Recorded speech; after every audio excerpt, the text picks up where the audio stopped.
कथा हम सुनाते हैं कभी कभी कथा में। एक भक्ता थी भगवान की, उसका नाम था अजब कुमारी। राजा की पुत्री थी, राजस्थान से आई ब्रजमंडल। उसके पिताजी ने उसको 4 दिन का समय दिया, बोले 4 दिन के लिए ब्रज भेजूंगा बस। वो कहती पिताजी मुझको ब्रज में ही बसने दो। पिताजी बोले तू राजा की बेटी ऐसे रहने नहीं दूंगा मैं तुझे, 4 दिन के लिए चली जा। तो 4 दिन के लिए वृंदावन आई श्रीनाथ जी के मंदिर में। अब रोज रोवे ठाकुर जी के आगे, बोले ठाकुर जी मुझे रोक लो, मुझे नहीं जाना, मैं यहां से जाते ही मेरे को ऐसा लगता मेरे प्राण निकल जाएंगे। अजब कुमारी ने सोचा ये तो सुनने वाले नहीं है, ये तो यूं ही खड़े रहेंगे, कुछ करेंगे धरेंगे नहीं, मुझे ही कुछ करना पड़ेगा। अजब कुमारी ने मंदिर के सब पुजारी आदियों से कहा कि मुझे कुछ सेवा दे दो। पुजारियों ने कहा भैया हमारे पास सेवक भरपूर हैं, तुमको क्या सेवा दें। तो अजब कुमारी ने कहा मुझको चौसर खेलना बहुत अच्छा आता है, मैं ठाकुर जी के संग चौसर खेलूं। तो पुजारियों ने कहा कैसे खेलोगी, ठाकुर जी तो खड़े रहेंगे, कैसे उनके साथ चौसर कैसे खेलोगी। अजब कुमारी ने कहा एक बार मैं अपनी चाल चलूंगी और दूसरी बार दूसरी चाल में ठाकुर जी की ओर से मैं ही चलूंगी, पर वो चाल होगी ठाकुर जी की, आप सब खड़े होकर देखना। पुजारी बोले हाँ ये बढ़िया है। तो मंदिर के सामने दहली पे बढ़िया एक चौकी पर चौसर बिछा दी और अजब कुमारी को बैठा दिया और वो ठाकुर जी के संग खेलती है। एक चाल अपनी चलती है और एक चाल अपनी चलने के बाद फिर दूसरी चाल ठाकुर जी को दिखा के बोले ठाकुर जी आपकी चाल, और ऐसे चलती। खेलने में इतनी माहिर थी कि वो जो सोच लेती थी वही अंक आ जाते थे। पहला दिन खेल खेला और वो उसको कोई हरा नहीं सकता था। वो जानबूझ करके ठाकुर जी से ऐसा खेल खेलती, ठाकुर जी से हार जाती। और भैया जैसे ही ठाकुर जी से हारती थी ना, तो सब पुजारी लोग सब उसको देख के ताली बजाते, वाह वाह हमारे जय जय जीत गए, हमारे ठाकुर जी जीत गए। अजब कुमारी के नेत्रों में आंसू आ जाते। कोई पूछता तुम रो क्यों रही हो, बोले देखो ना ठाकुर जी के दांत दिख रहे हैं, ठाकुर जी प्रसन्न हो रहे हैं। ठाकुर जी जीतने के बाद खुश हो जाते थे।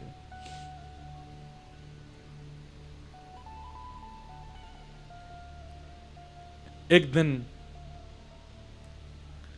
अंतिम दिन था, आज अजब कुमारी को वापस जाना है। 3 दिन से तो ठाकुर जी जीत रहे थे, आज अजब कुमारी पहले ही सोच के बैठी आज नहीं जीतने दूंगी, आज तो मैं ही जीतूंगी। और ठाकुर जी को उसने चुनौती दे दी बैठती, बोले ठाकुर जी 3 दिन से जीत रहे हो और सच्चाई आप भी जानते हो कि आप कैसे जीत रहे हो। सब लोग बहुत ध्यान से सुनना, सच्चाई आप भी जानते हो कि आप कैसे जीत रहे हो, पर आज मैं आपको चुनौती दे रही हूं। सब पुजारी पंडा सब बैठे थे, बोले मैं चुनौती दे रही हूं, आज ठाकुर जी जीत के दिखाएं मुझसे। और उसने ऐसे दांव खेले, ऐसे ऐसे ऐसे पासे डाले कि महाराज सामने खड़े श्रीनाथ जी के मुखमंडल पर प्रश्वेत के बिंदु, पसीना आ गया ठाकुर जी को। और अजब कुमारी जीतती जाए, ऐसी ऐसी चाल खेले, ठाकुर जी तो हार गए। हारने को बस अंतिम चाल बची थी और इस अंतिम चाल में पता चल जाना था कौन जीतेगा कौन हारेगा। अजब कुमारी आज क्रोध में भर करके खेल रही है ठाकुर जी को हराने की, और ठाकुर जी हार ही रहे हैं। सबरे वस्त्र गीले हो गए पसीना से ठाकुर जी के, मंदिर में खड़े खड़े। अचानक से अजब कुमारी के नेत्र बंद हुए और ठाकुर जी उसके हृदय में प्रकट है गए और प्रकट है के बोले एरी हरा के जाएगी का मोकू। ठाकुर जी बोले हाँ। अजब कुमारी बोली हाँ आज हराऊंगी आपको। ठाकुर जी बोले मेरी नाक कट जाएगी, सबरे पंडा पुजारी खड़े हैं, इन सबन के आगे मेरी नाक कट जाएगी, देख ले तू, देख तू खेल में बड़ी माहिर है और मोकू पता 3 दिन तेने ही मोकू जिता, आज भी जिता दे। अजब कुमारी बोली एक शर्त। बोले क्या। जिता दूंगी लेकिन उसके बाद मैं जो मांगूंगी वो देना पड़ेगा आपको। ठाकुर जी बोले दूंगो, तू पहले जिता दे मुझे। बोले नहीं नहीं पहले वचन दो, जो मांगूंगी सो दोगे।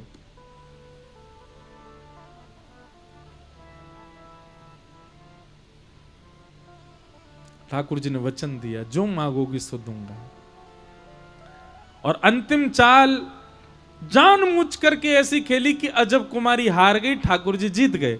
जैसे ही ठाकुर जी जीते, सब पंडा पुजारी कहने लगे, जय हो श्रीनाथ प्यारी की जय हो, गिरिराज धरण की जय, हमारे जय जय, जीत गए। अजब कुमारी के नेत्रों में आंसू आ गए, अपलक नेत्रों से ठाकुर जी को देख रही है और भुजा फैला करके कह रही, अब दो, जो मैं मांगू सो दो। नेत्र बंद किए, ठाकुर जी पुनः प्रकट हो गए, बोले मांग ले, क्या चाहिए? बोले कि मैं ब्रज में बसना चाहती हूं, पर मेरे माता पिता मुझको आज्ञा नहीं दे रहे हैं। ठाकुर जी बोले, तो फिर बता क्या करें? बोले, मैं तो नहीं बस पा रही, मैं तो नहीं आ पा रही ब्रजधाम, आप मेरे संग चलो। जहां मैं रहती हूं, मेरा भवन है, मेरे पिताजी विराजते हैं राजमहल में, वहीं चलो। ठाकुर जी बोले, जे कहा मांग रही है, जे ना दे सकूं मैं? बोले, आपने वचन दिया था मुझको, और यदि आपने मेरी बात नहीं मारी तो मैं तुरंत पुजारियों से कहूंगी एक खेल और खेलूंगी। 4 बार तो मैंने जिताया है इनको, अब की बार ये जीत के दिखाएं, और 5वीं बार मैं हरा दूंगी आपको। ठाकुर जी बोले, देख ऐसे। बोले, नहीं, आप अपने वचन के पक्के रहिए, आपने कहा था कि आप चलोगे मेरे साथ। अजब कुमारी के उस प्रेम भाव पर ठाकुर जी रीझ गए, और हमारे श्रीनाथ जी, हमारे श्री गिरिराज धरण आज से 500 वर्ष पूर्व अजब कुमारी के लिए राजस्थान चले गए, वहीं विराज गए। आज भी ठाकुर जी मेवाड़ में विराजते हैं, उदयपुर के पास। वहीं श्री गिरधर लाल जी का इस बार उत्सव है, 11 से 17 जनवरी, श्री नाथ द्वार लाल जी विराज के। इसी कलिकाल में ठाकुर जी ब्रज वृंदावन छोड़ करके नाथ द्वार चले गए अजब कुमारी के लिए। कारण तो बहुत सारे होते हैं, पर एक कारण अजब कुमारी भी थी ठाकुर जी को मेड़ता ले जाने। तो भैया, खेल में तो ठाकुर जी को ही विजय कराया जाता है। 7 दिन 7 रात्रि ठाकुर जी ने गिरिराज जी धारण करके रखे। 7 दिन बाद इंद्र ने आकर के क्षमा मांगी, भगवान ने गिरिराज जी को पुनः व्यवस्थित कर दिया।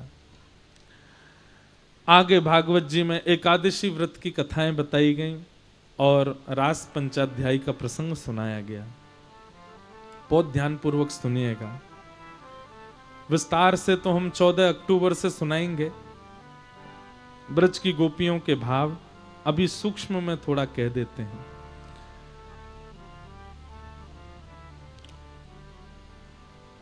भगवान पिता रात्रि शरदोत्फुल्ल मल्लिका विक्षरन्तुं मनश्चक्रे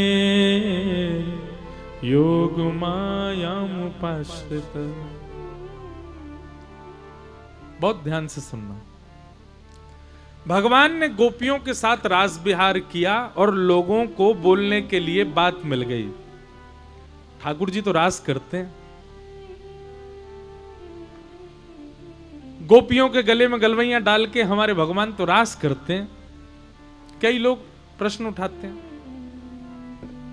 भैया ये दुर्भाग्य है कि हमको इसका प्रमाण देना पड़ता है, पर कोई बात नहीं, आप सबका संशय दूर होना चाहिए। अगर आप परमात्मा को साधारण जीव समझते हो, साधारण मानव समझते हो और उनकी लीलाओं को मानवीय लीला समझते हो, तो भगवान श्री कृष्ण ने जब रास विहार किया, ठाकुर जी की आयु 7.5 वर्ष की है। कितने? 7.5। कोई 7.5 वर्ष का बालक हो, यहां पे जरा देखना उसको कैसा लगता है, छोटा सा। और भगवान के साथ रास में नृत्य कर रही जो गोपियां हैं, उनकी आयु कितनी है? बोले आबाल वृद्ध वनिता। अधिक से अधिक गोपियां, कई गोपियां तो यशोदा जी की उम्र की हैं, ठाकुर जी के संग जो रास कर रही हैं। 80 बरस के थे नंद बाबा यशोदा मैया जब ठाकुर जी का जन्म हुआ, तो रास विहार के समय करीब 90 वर्ष की आयु है। तो कई गोपियां तो 90-90 साल की हैं, कई गोपियां उससे भी बड़ी हैं, 100 वर्ष की भी गोपियां हैं, वृद्धा गोपियां भी हैं। ऐसी ऐसी गोपियां भी हैं रास बिहार में जो 2 गोपियों का सहारा लेकर के आई हैं। ऐसी ऐसी गोपियां भी हैं जिनके दांत भी नहीं है, और ऐसी गोपी भी है जिसकी आयु केवल 6 वर्ष की है। अगर आयु का पैमाना आप देखो तो 6 वर्ष से लेकर के और 300, 400, 500 वर्ष तक की गोपियां हैं ठाकुर जी के संग रास बिहार में। और जो भावना 6 वर्ष की गोपी की ठाकुर जी को देख करके, ठीक वही भावना 100-150 वर्ष की भगवान की मातृ तुल्य, भगवान की दादी तुल्य गोपी की भी वही भावना है, एक सी भावना। इसको आप काम लीला या संसारी लीला कैसे समझ सकते हो? 6 वर्ष की गोपी में कैसा भाव आता है ठाकुर जी को देख करके? अरे 6 वर्ष के बालक में उसको यह भी भेद नहीं पता होता स्त्री पुरुष कौन होते हैं। सब लोग सावधानी से कथा सुनिए।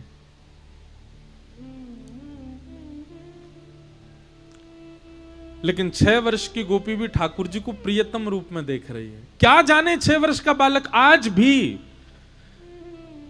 आज तो मोबाइल फोन है, आज तो टीवी लग गए हैं, इंटरनेट सुलभ हो गया है सबको। आज भी बच्चे नहीं जानते 6 वर्ष की आयु के कि स्त्री पुरुष क्या होता है, दोनों के संबंध क्या होते हैं। और ठाकुर जी के प्रति, ठाकुर जी का जिसके प्रति मातृ भाव हो, दादी का भाव हो, उस आयु की गोपी भी है रास बिहार में, उसके अंदर कैसे प्रियतम भाव आ सकता है ठाकुर जी को देख के? पर उसके चित्त में भी वही भाव है। ये काम लीला नहीं है, ये प्रेम लीला है।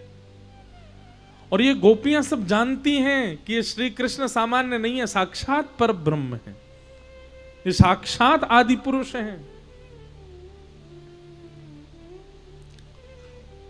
इसीलिए सबके चित्त में ठाकुर जी प्रियतम रूप में है। दूसरी बात, रास का मतलब नृत्य नहीं होता। मैं हर कथा में बोलता हूं, रास का मतलब नृत्य नहीं होता, नाचना नहीं होता। रास का मतलब, अभी नवरात्रि चल रहे हैं, भारत के कई ऐसे प्रांत हैं जहां पर अभी रास गरबा चल रहा है, उसको आप गरबा नृत्य कहो, पर रास का मतलब नृत्य नहीं होता। तो फिर रास का मतलब क्या है? सबसे पहले रस का मतलब समझो। रसो वैशः, जैसे कि एक बूंद शहद, वो क्या है? रस। और एक बूंद उस रस का जब समूह है, बहुत सारा शहद है, तो वो रास है। मधुनिलिल्लु रशेष रस। पर रास की परिभाषा और रस की परिभाषा आध्यात्म में अलग है, बहुत ध्यान से सुनिएगा। रस और रास क्या है? जब जीवात्मा भगवत मिलन के लिए कोई योजना बनाता है तो उसको रस कहते हैं। आप ठाकुर जी से मिलने के लिए वृंदावन जाते हो, आप ठाकुर जी से मिलने के लिए गिरिराज जी जाते हो, आप ठाकुर जी से मिलने के लिए कथा सुनते हो, तिलक लगाते हो, नाम जप करते हो, कंठी माला पहनते हो, वैष्णव पथ पर चलते हो, भक्ति पथ पर चलते हो, ये रस है। क्या है? अभी अधिकतर आप सब लोग जिस स्थिति में हो उसको रस कहते हैं, पर आपकी भक्ति से प्रसन्न होकर के ठाकुर जी वृंदावन से कानपुर आ गए, ये रस नहीं है, ये रास है। आपकी भक्ति से प्रसन्न होकर के ठाकुर जी आपके गले में गलवैयां डाल करके भोंदू की तरह घूम रहे हैं, ये रस नहीं है, ये रास है। बाकी सबको तो ठाकुर जी पाषाण के रूप में दिख रहे हैं, पत्थर के रूप में दिख रहे हैं, धातु के रूप में दिख रहे हैं, पर आपको ठाकुर जी सचल रूप में दिख रहे हैं, ये रास है। बाकी लोगों के द्वारा पधराए गए प्रसाद तो केवल यथावत रहते हैं, पर आपके द्वारा पधराया गया प्रसाद ठाकुर जी पा लेते हैं, ये रास है। समझ में आई बात? हम सब अभी किस स्थिति में? हम रस की स्थिति में हैं, पर यही रस जब अधिक हो जाएगा तो ठाकुर जी मूर्ति नहीं रहेंगे, ठाकुर जी पाषाण नहीं रहेंगे, ठाकुर जी वृंदावन या फिर एक सीमित स्थान में नहीं रहेंगे, जहां हम हैं वहीं ठाकुर जी आ जाएंगे। वही रास है, उसी को रास कहते हैं। धन्ना जाट की कथा मैं सुनाता हूं, भक्तमाल जी में कथा है। अब पूरी कथा नहीं, थोड़ा सा पाठ सुनाते हैं। धन्ना जाट रोज अपने ठाकुर जी के आगे प्रसाद की थाली रखते, छोटे से बालक धन्ना, और प्रसाद की थाली रख के ऐसे बैठ जाते, पाओ ठाकुर जी पाओ, अरे मेरी मैया ने बाजरे की रोटी बनाई पाओ, चटनी बहुत बढ़िया ठाकुर जी पाओ। ठाकुर जी नहीं पाते। खूब देर हो गई, ठाकुर जी ने जब नहीं पाया तो धन्ना जाट बोले, आपको हमारे घर का प्रसाद भा नहीं रहा है, आप नहीं पाओगे मैं भी नहीं पाऊंगा। भूखे ही सो गया। अगले दिन भूख प्यास लगी है, छोटे से बालक को भूख कहां सहन होती है। दूसरे दिन ठाकुर जी के आगे हाथ जोड़े, बोले आप नहीं पा रहे हो, हमारे घर का प्रसाद आपको बढ़िया नहीं लग रहा, पर मुझे बहुत जोर की भूख लगी है, मेरे लिए पा लीजिए, आप पाओगे तो मैं पाऊंगा। दूसरे दिन थाली रखी, वो ठाकुर जी आज तो पालो। ठाकुर जी ने आज भी भोग नहीं लगाया। बेचारा धन्ना बालक रोने लगा ठाकुर जी के आगे, बोले मुझे बहुत जोर की भूख लगी है और मैं तब तक नहीं पाऊंगा जब तक आप नहीं पाओगे। क्यों नहीं पा रहे हो? दूसरे दिन भी रोता रोता भूखा ही सो गया। हम आप होते हैं ना, अरे महाराज कहां तक कहें, एकादशी दिन वाले दिन भी इस पेट पर रहम नहीं करते हम लोग। उस दिन भी सब लोग दुनिया भर के व्यंजन बनाना जानते हैं। कहा गया क्या करो? फलाहार। क्या करो? फल का आहार सेवन करो। लेकिन फलाहार के नाम पर क्या क्या बनता है। बाकी के दिन तो हमारी कैलोरी बढ़ती होगी 200, लेकिन एकादशी वाले दिन तो 1000 पार कर जाती होगी। इतना तेल पाते हैं, इतना घी में बना हुआ कुटू की पकौड़ी, कचौड़ी, खीर, ये वो। अभी नवरात्रि चल रहे हैं, फलाहार पाने के लिए आज्ञा दी गई है। वो महाराज सुबह से ही माताएं बहनें लग जाती हैं खाने पकाने में। हम कोई विरोध नहीं कर रहे, ये मत सोचना कि हम मना पाओ, पर भाई व्रत को व्रत रहने, व्रत जैसा लगे, थोड़ा अल्प ही पाओ। पर धन्ना ने दूसरे दिन भी कुछ नहीं पाया। तीसरे दिन बेचारा धन्ना, इतनी कमजोरी आ गई, छोटा सा बालक। तीसरे दिन फिर थाली लगा के लाया, बोले ठाकुर जी कल तक तो मैं प्रार्थना कर रहा था, आज तो मेरे प्राण ही निकल जाएंगे, आपने नहीं पाया तो मैं पाऊंगा नहीं जब तक आप नहीं पाओगे। अच्छा पर्दा कर दूं, मेरे सामने बैठ के पाने में आपको दिक्कत है, लो रस्सी लाया, पर्दा कर दिया ठाकुर जी, अब पाओ। बीच बीच में पर्दा हटा के देखे पा रहे कि नहीं, ठाकुर जी अभी भी बैठे। धन्ना को तो गुस्सा आया, अब रोता रोता बेचारा ठाकुर जी की तरफ पीठ करके बैठ गया, रूठ गया ठाकुर जी से। जैसे ही रूठ करके धन्ना बैठा, नेत्रों से आंसू, बोले दुनिया गलत बोलती है, संत महापुरुष गलत, आप भक्त वत्सल हो, आप बड़े दयालु, अरे आपसे ज्यादा निष्ठुर मैंने कोई नहीं देखा। अरे इतनी निर्दयता, 3 दिन से बालक को भूखा रखा आपने। कोई बात नहीं, मत पाओ, मैं भी हटीला हूं, जब तक नहीं पाओगे मैं भी नहीं पाऊंगा, चाहे प्राण निकल जाए मेरे। सिसक सिसक करके रो रहा था धन्ना। तभी महाराज जोर जोर से चटकारों की आवाज आने लगी। चटकारे समझे? जैसे हाथ में कभी दाल चावल लग जाए तो मुंह में उंगली लेके जोर से चाटते हैं ना, और फिर ऐसे चूस करके बाहर निकालें तो जो चप चप आवाज आती है, ऐसे चटकारों की आवाज आ रही थी। धन्ना बोला ये चटकारे कौन ले रहा है? और जैसे ही पर्दा हटा करके देखा, नेक्स्ट से गोपाल जी के पूरे मुंह पे खीर लगी है, सबरे बर्तन में सब सामग्री फैल गई है, और ठाकुर जी चटकारे ले ले करके पा रहे हैं।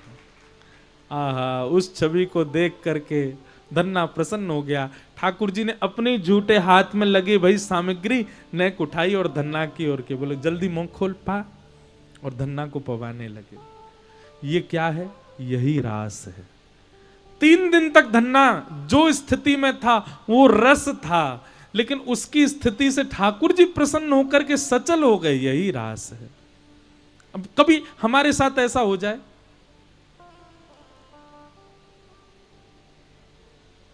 सोच समझ करके मत करना इस क्रिया को। अब कथा में सुन गए तो पीछे पड़ जाओ अपने ठाकुर जी के। धन्ना के यहां पाए थे, हमारे यहां भी पाओ। धन्ना तो बेचारा सरल था, सहज था, सीधा था। बहुत कथाएं हैं। दो सखियों की कथा है कि उन्होंने ठाकुर जी ऐसे लड्डू गोपाल ऐसे बैठे रहते हैं ना, ठाकुर जी को देख करके मन में सोचा बेचारे इनके हाथ पांव दर्द रह गए होंगे। उनने घी लिया और लेके ठाकुर जी के हाथ पांव बोले सीधे कर लो ठाकुर जी, आपके हाथ पांव थक गए होंगे। इतने भाव से, अब उनको पता नहीं है कि ठाकुर जी ऐसे ही रहते हैं। उनके मन में ऐसा भाव आया, महाराज जी ठाकुर जी के हाथ पांव में ऐसी मालिश करी, ठाकुर जी सीधे खड़े हो गए, हाथ पांव सब सीधे हो गए। जिनके ठाकुर जी थे वो देख करके बेहोश हो गए, बोले मेरे ठाकुर जी सीधे कैसे हो गए।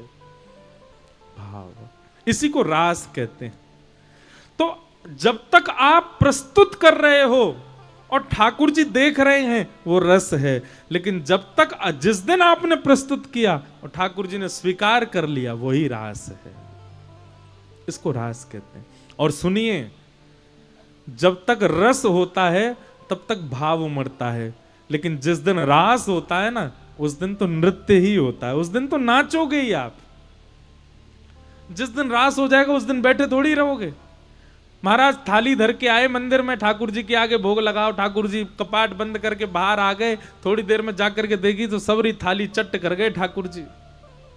और ठाकुर जी के मुखमंडल पे प्रसाद और लगो, क्या होगा? पहले तो रुदन होगा, उसके बाद मन में ये भाव आएगा ठंडे पड़ जाएंगे महाराज, और जैसे तैसे जब संभलेंगे तो फिर क्या होगा? फिर नृत्य ही होगा, फिर नाचने का ही मन करेगा। गोपियों को इतने सहज हो गए ठाकुर जी, गोपियां नाचेंगी नहीं? अरे उनके गले में गलवैयां डाल रहे हैं, उनकी गोद में बैठ रहे हैं, उनके चरण दबा रहे हैं, उनके मुख पकड़ रहे हैं, तो गोपियां प्रसन्नता में क्या करें? इसलिए रास में नृत्य हुआ, बाकी नृत्य का मतलब रास नहीं।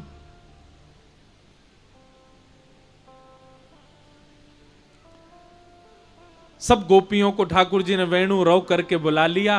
सब गोपियां अर्धरात्रि में आ गईं, भगवान के सामने आकर के खड़ी हो गईं। हजारों लाखों गोपियों को देख करके ठाकुर जी ने सबसे पूछा अपने आने का कारण बताओ। भगवान परीक्षा लेने लगे। गोपियां सब बोली पहले तो हमको बुला लिया, अब पूछ रहे आने का कारण। अरे कारण आप नहीं जानते? आपको सब तो पता है कि हम आपको प्रियतम मानती हैं, आपके प्रति हमारा प्रेम भाव, पूछ क्यों रहे हैं?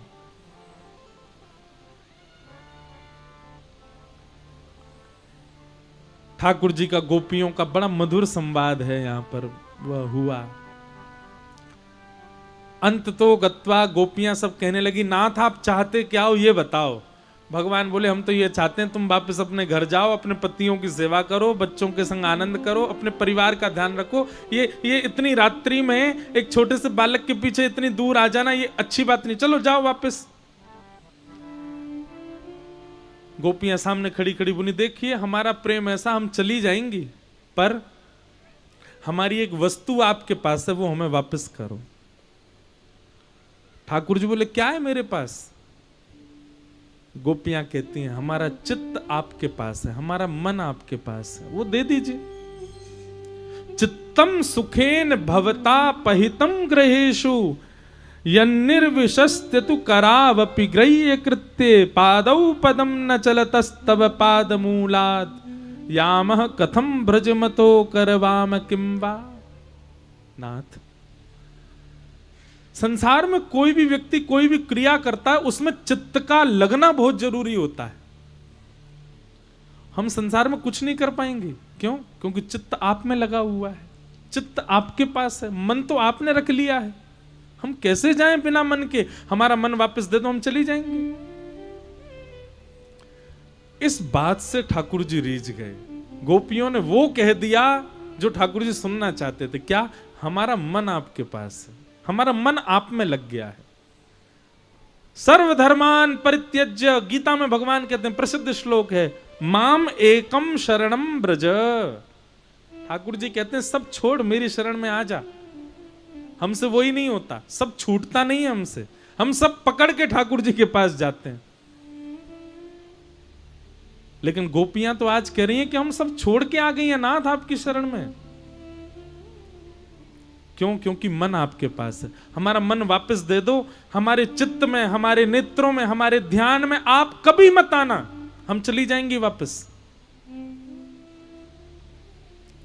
गोपियों का ये निष्काम स्वच्छंद प्रेम जान करके ठाकुर जी खड़े हो गए और बोले, अरे गोपियों, मैं तो तुम्हारी परीक्षा ले रहा हूं और मुझको तो पता चल गई तुम्हारा तो प्रेम सांचो है मेरे प्रति। आओ चलो हम रास विहार करें। सब गोपियों को घेर करके ठाकुर जी उनके साथ रास विहार करने लगे। एक एक गोपी के पास जा जा करके ठाकुर जी उसकी सुध ले रहे हैं, उसके घर की बनी सामग्री पा रहे हैं, उसके गले में गलवैयां डाल के घूम रहे हैं, उसके चरण दबा रहे हैं, उसको जलपान करा रहे हैं, उससे पूछ रहे हैं, उसको बता रहे हैं। इतनी सन्निकटता सबको प्रदान कर रहे हैं ठाकुर जी। सन्निकटता देते देते देते देते देते गोपियों के चित्त में अभिमान आ गया।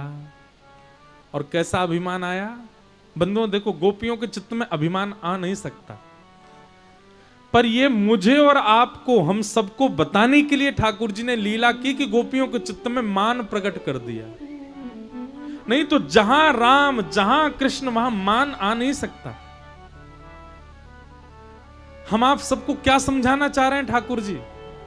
ठाकुर जी कह रहे हैं, बोले भैया मैं तुम्हारे पास प्रकट कायकु ना है रहूं, मैं तुम्हारे सामने ऐसे क्यों खड़ा रहूं, मैं तुम्हारे सामने ऐसे क्यों खड़ा रहूं, तुम्हारे सामने प्रत्यक्ष लीला कायकु ना करूं कि कहीं तुमको मान नहीं है जाए। देखो हमारी सेवा से ठाकुर जी प्रत्यक्ष लीला कर रहे हैं। सत्य बताना, आप अपने घर पे गए, अपने ठाकुर जी की सेवा कर रहे थे और सेवा करते करते करते करते कुछ ऐसा हुआ कि ठाकुर जी ने अपना एक हाथ सीधो कर लियो।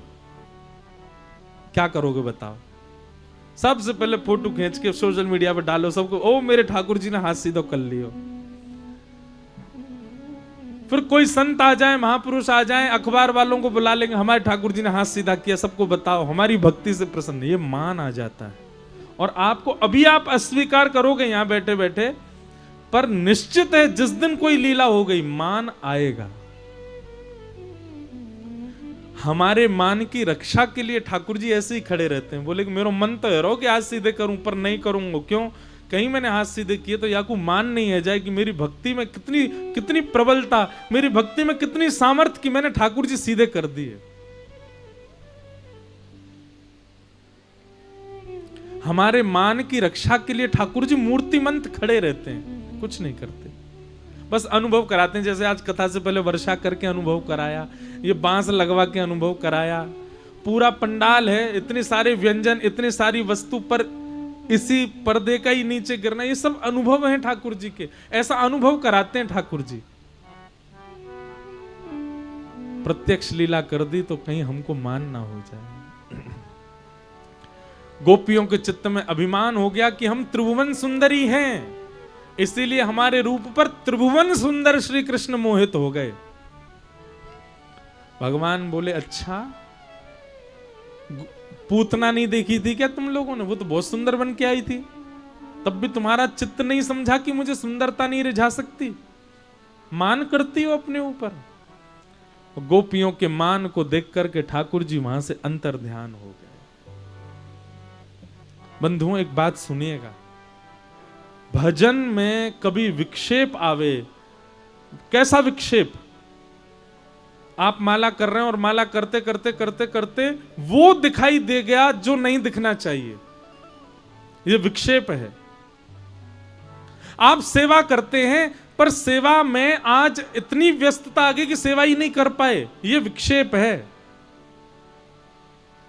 आप वृंदावन तो गए पर वृंदावन में जाके बिहारी जी, राधा रमन, राधा वल्लभ जी के दर्शन करके वह भाव नहीं आया जो पहले आता था, ये विक्षेप है।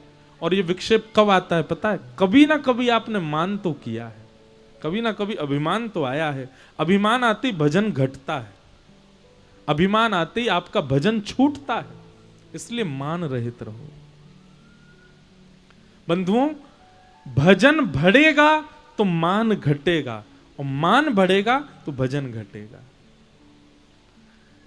इसी से ही आप पैरामीटर लगा लिया कीजिए। अगर आपका भजन बढ़ रहा है, नित्य प्रति और ज्यादा भजन, और ज्यादा भक्ति, और ज्यादा कथा के प्रति भावना बढ़ रही है, तो इसका मतलब है कि आपका मान घट रहा है। लेकिन किंचित भी मान बढ़ता होगा तो आपका भजन छूटेगा।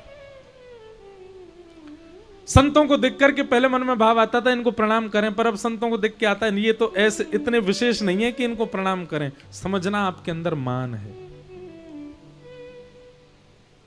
ये सब अनुभव करने के तरीके हैं कि मान है कि नहीं। मान मत करो, कभी किसी बात का मान नहीं। गोपियों को मान हुआ, ठाकुर जी अंतर ध्यान हो गए, गोपियां ढूंढ रही हैं, अबला नारी, रात्रि का समय, सब जगह खोजा, ठाकुर जी नहीं मिले। तब यमुना के तट पर किशोरी जी को देखा, दौड़ गई, उनके चरणों में जाकर के बैठ गई और किशोरी जी से प्रार्थना करने लगी, हे सुन राधिका दुलारी, तेरे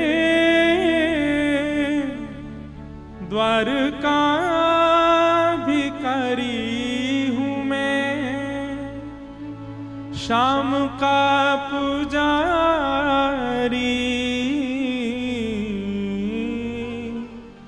पीड़ा है हमारी, हमें श्याम ना मिला, हमें श्याम ना मिला, हमें श्याम ना मिला,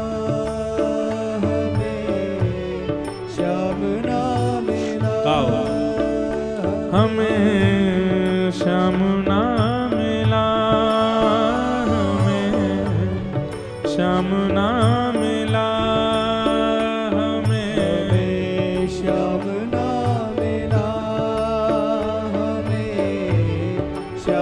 ना मिला, हे सुन राधिका दुलारी, सुन राधिका दुलारी, तेरे द्वार का भिखारी, तेरे द्वार का भिखारी, तेरे श्याम का पुजारी, पीड़ा है हमारी, हमें श्याम ना मिला, हमें श्याम ना मिला, हमें श्याम ना मिला, हमें श्याम ना मिला, ओ हमें श्याम ना मिला, हमें श्याम ना मिला, हमें श्याम ना मिला, हमें। बोल वृषभानु दुलारी की।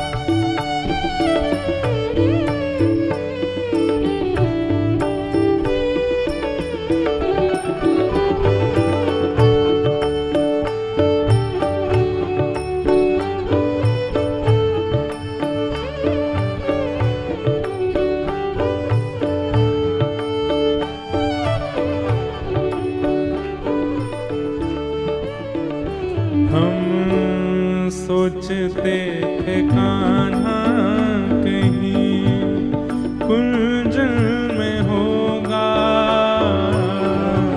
सोचते थे कान्हा सब लोग कुंजन में होगा, हम सोचते थे कान्हा कहीं कुंजन में होगा,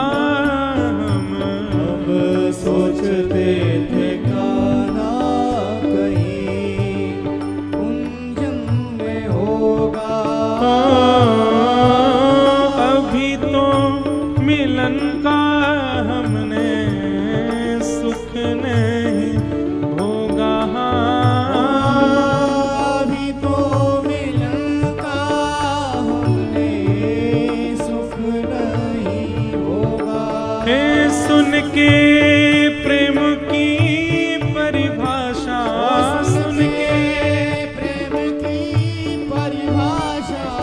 मन में बंधी थी जो आशा, मन में बंधी थी जो आशा, आशा हुई रे निराशा झूठी, दे गया दिलासा हमें श्याम ना मिला, हमें श्याम ना मिला, हमें श्याम ना मिला, हमें श्याम ना मिला। ए सुन राधिका दुलारी, सुन राधिका दुलारी, तेरे द्वार का भिखारी, तेरे द्वार का भिखारी, हूँ मैं श्याम का पुजारी, पीड़ा है हमारी, हमें श्याम ना मिला, हमें श्याम ना मिला, हमें श्याम ना मिला, श्याम ना मिला। ओ देता है कन्हाई जिसे प्रेम की दशा, देता है कन्हाई जिसे बहुत ध्यान से सुनिएगा इस पंक्ति को। की दशा, देता है कन्हाई जिसे प्रेम की दशा, देता है कन्हाई जिसे प्रेम की दशा। हो सब विधि उसकी लेता है परीक्षा, सब विधि उसकी लेता है परीक्षा। कभी ठाकुर जी से प्रेम भाव यदि आपका प्रकट हो रहा हो, आप ठाकुर जी से प्रेम करते हैं और फिर उसके बाद कोई परीक्षा आपकी ना हो रही हो, तो समझना आपका ही भाव है, ठाकुर जी को प्रेम नहीं है आपसे। लेकिन आपने प्रेम भाव प्रकट कर दिया ठाकुर जी के प्रति, वृंदावन के प्रति, कथा के प्रति, गुरुजनों के प्रति, वैष्णवों के प्रति, लीला के प्रति, और उसके बाद परीक्षाएं होती हैं। अच्छा, परीक्षा फिर संसार के आर्त आपको परीक्षा नहीं लगेंगे। कृष्ण प्रेम यदि चित्त में आ गया और कृष्ण प्रेम चित्त में आने के बाद में घर वाले यदि आपकी बात नहीं मानते तो वो आपको परीक्षा नहीं लगेगी। पति आपका विपरीत हो गया, वो आपको परीक्षा नहीं लगेगी। बच्चे आपकी बात नहीं सुनते, वो आपको परीक्षा नहीं लगेगी। पत्नी आपकी मनमौजी है, वो आपको परीक्षा नहीं लगेगी। फिर आपको परीक्षा यही लगेगी कि मन तो है वृंदावन जाएं पर जा ही नहीं पा रहे, कोई ना कोई अड़चन आ रही है, तो समझो ये परीक्षा। कथा सुनने का बहुत मन होता है पर किसी कारण से कथा नहीं सुन पाते, तो ये परीक्षा है। ठाकुर जी की सेवा करना चाहते हैं बस किसी कारण से सेवा नहीं, ठाकुर जी से संबंधी किसी कार्य में रुकावट आना, ये परीक्षा लगेगी आपको। संसारी भाव आपको परीक्षा नहीं लगेंगे। ठाकुर जी जिसको प्रेम की दशा देते हैं उसकी परीक्षा लेते हैं। और चाहे वो प्रेम संसार से हो, चाहे वो प्रेम ठाकुर जी से हो, प्रेम होगा तो परीक्षा होगी। जिसमें परीक्षा नहीं हुई वो प्रेम नहीं है। देता है कन्हाई जिसे प्रेम की दशा, देता है कन्हाई जिसे प्रेम की दशा, देता है कन्हाई जिसे प्रेम की दशा, देता है कन्हाई जिसे प्रेम की दशा।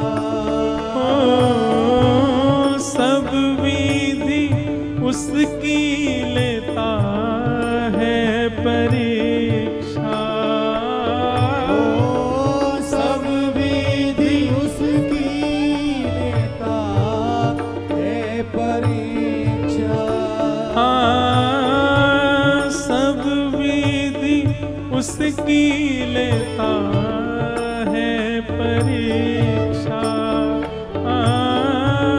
सब विधि उसकी लेता है परीक्षा।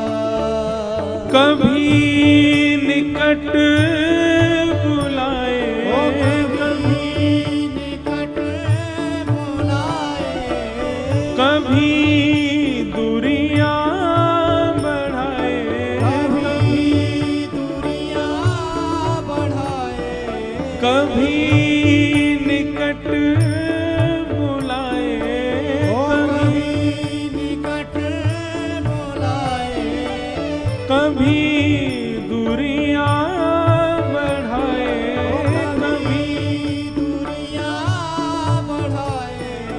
छलिया हाथ नहीं आए, छलिया हाथ नहीं आए, हमें श्याम ना मिला, हमें श्याम ना मिला, हमें श्याम ना मिला, हमें श्याम ना मिला। हे सुन राधिका दुलारी, राधिका दुलारी, तेरे द्वार का भिखारी, ओ तेरे द्वार का भिखारी, हूँ मैं श्याम का पुजारी, एक पीड़ा है हमारी, श्याम ना मिला, हमें श्याम ना मिला, हमें श्याम ना मिला, श्याम ना मिला, हमें श्याम ना मिला, हमें श्याम ना मिला, हमें श्याम ना मिला, हमें श्याम ना मिला। सब गोपियां रुदन कर रही हैं, ठाकुर जी का विलाप कर रही हैं। अपना यहाँ जिसे कहे सब कोई, अपना यहाँ जिसे कहे सब कोई, उसके लिए ही मैं दिन रात रोई, उसके लिए ही मैं दिन रात रोई। नाता दुनिया से तोड़ा, नाता दुनिया से तोड़ा, नाता दुनिया से तोड़ा, नाता दुनिया से तोड़ा, नेहा सावरे से जोड़ा, नेहा सावरे से जोड़ा, उसने ऐसा मुख मोड़ा, हमें कहीं का न छोड़ा, हमें श्याम ना मिला, हमें श्याम ना मिला, हमें श्याम ना मिला, हमें श्याम ना मिला। सुन राधिका दुलारी, सुन राधिका दुलारी, सब लोग पुकारो, सुन राधिका दुलारी, ओ सुन राधिका दुलारी, तेरे द्वार का भिखारी हूँ मैं, तेरे द्वार का भिखारी, हूँ मैं श्याम का पुजारी, एक पीड़ा है हमारी, हमें श्याम ना मिला, हमें श्याम ना मिला, हमें श्याम ना मिला, हमें श्याम ना मिला। बंधुओं, सब गोपियों ने किशोरी जी के चरणों में प्रार्थना की, हे श्यामाजू आप अनुग्रह करो। ठाकुर जी किशोरी जी की कृपा से ही मिलेंगे भैया, और कोई में सामर्थ ना है या त्रिभुवन नायक को आपको मिलावे को। गोपियों ने गोपी गीत गाया, जयति तेधिकम जन्मना ब्रजः श्रयतन्दिरा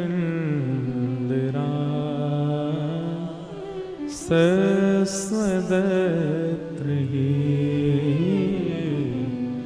दैतदृश्यता दीक्षुतावक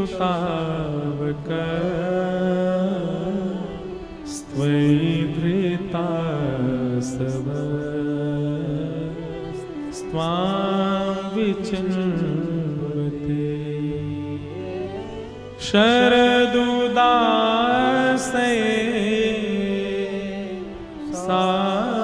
साधुजातस सरसी जोदर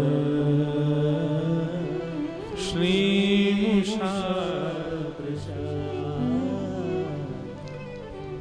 गोपी गीत कम से कम जो निष्ठावान वैष्णव यहां बैठे हैं, जो तुलसी निष्ठा, एकादशी निष्ठा, नाम निष्ठा तीनों करते हैं, उनको गोपी गीत याद होना चाहिए, कंठस्थ होना चाहिए। और चलते फिरते ठाकुर जी की जब याद आए तब गोपी गीत गाओ। हमारी एक बात सुनेंगे बंधु, स्तुतियों का गायन, नाम जप, ये कब किस परिस्थिति में विशेष रूप से करना चाहिए? हम लोग कब करते हैं? जब हमारे जीवन में विपत्ति आ गई तो हम ठाकुर जी को बहुत याद करते हैं। विपत्ति आने पर ठाकुर जी को स्मरण, ठीक है, वो एक कोने में रखो। विशेष रूप से भगवत स्मरण कब करना चाहिए? जब विषय आपके ऊपर आवे, जैसे कि क्रोध आ रहा है बहुत जोर से, किसी ने कुछ ऐसा कर दिया महाराज कि आपको क्रोध ही आ रहा है, बस जैसे ही क्रोध आए तभी जपने लग जाओ, जय जय राधे कृष्ण राधे गोविंद। घर में उथल पुथल मच रही है, पर आप अपने कमरा में बैठ करके केशव जी कल्याण गिरी धरण छबीले लाल मदन मोहन श्री वृंदावन चंद जय जय राधे। पत्नी रोती हुई आ रही है, चिल्ला रही है, उसको भी बोलो जय जय राधे कृष्ण राधे गोविंद। क्रोध आपको आ रहा है, पर आप क्रोध मत करो, आप कीर्तन करो। किसी व्यक्ति के प्रति ईर्ष्या हो रही है, कोई बहुत सुंदर है, उसके रूप को दे मुझसे भी ज्यादा सुंदर, उसी समय बैठ जाओ ठाकुर जय श्री कृष्ण गोविंद हरे मुरारे हे नाथ नारायण वासुदेव। मेरे अंदर ईर्ष्या आ रही है ठाकुर जी, कीर्तन करो। किसी की वस्तु के प्रति लोभ आ जाए, कोई बहुत बड़ी गाड़ी में बैठ करके आया, उसकी गाड़ी देख करके आपको लोभ आ गया, लोभ आते ही तुरंत महाराज करारविंदे न पदारविंदम मुखारविंदे विनवेशयंतम वटस्य पत्रस्य पुटे शयानम बालम मुकुंदम मनसा स्मरामि। ठाकुर जी का स्मरण करो। ये क्या है पता है? आपके चित्त में काम क्रोध लोभ मोह ये सब आते हैं आपको बिगाड़ने के लिए, आपको क्षतिग्रस्त करने के लिए, लेकिन आप तुरंत भगवान नाम की औषधि धारण कर लेते हो, तो जो भी रोग आया, बुखार चढ़ते ही डोलो खा लो, उतर जाएगा।